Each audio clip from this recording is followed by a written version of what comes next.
In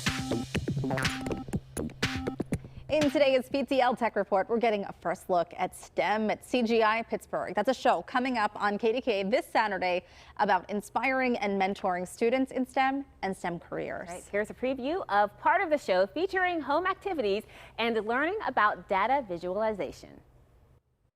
We're going to get started by learning a little bit about what data visualization actually is.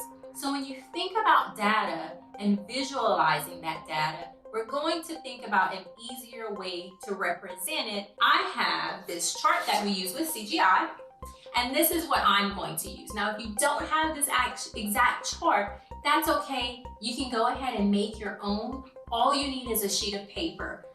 Okay, so now that you have your chart, I want you to grab a few other things. The next step is to start thinking about your data. So right now, just take a guess about your candy. You don't have to count it, just take a guess. This is forming your hypothesis. Which one of your candies do you think you have the most of?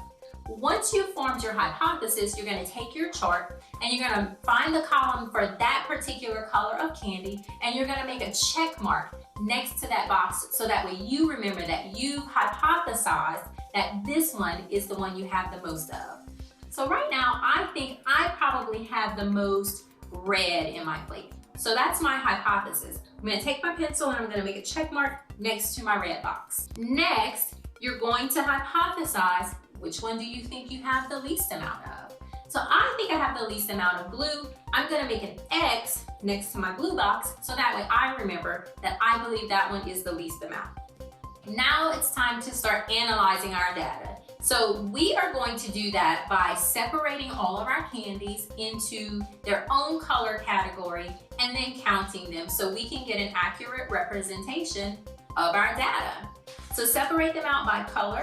So now that we have all of our colors separated, you can take a look at your data and you can visualize it this way also.